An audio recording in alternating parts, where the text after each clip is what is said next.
In the early 20th century, the city of New Orleans was gripped by fear and terror as a mysterious and brutal serial killer known as the Axeman terrorized its residents.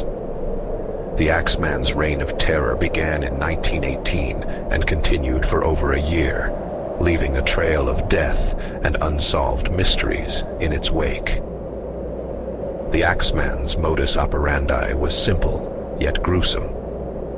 He would break into the homes of his victims, usually at night, and bludgeon them to death with an axe or other sharp objects found in the victims' homes.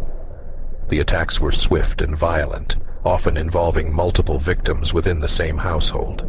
His targets varied widely in age and gender, from young women to elderly men, and he showed no mercy. What set the Axeman apart from other serial killers of the time was not just the brutality of his crimes, but also his bizarre and unsettling behavior. In addition to the killings, he would leave strange and cryptic messages at the crime scenes. He claimed to be a supernatural entity, stating that he was a demon from hell and that he spared those who played jazz music in their homes on the night of his visit. The fear in the city escalated as news of the Axeman's crimes spread.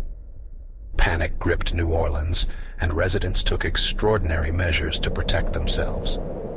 Jazz music, which was already popular in the city, filled the air every night, as people hoped that the sound of saxophones and pianos would keep the Axeman at bay.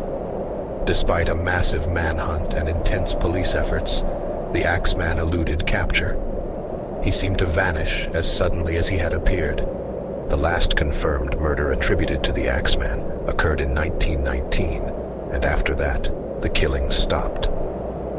To this day, the true identity of the Axeman remains unknown. Some believe he may have been a deranged individual with a penchant for violence, while others speculate that he might have been a skilled criminal who managed to escape the law. Regardless of who he was, the Axeman's reign of terror left an indelible mark on the history of New Orleans, and his crimes continue to haunt the city's folklore and legends.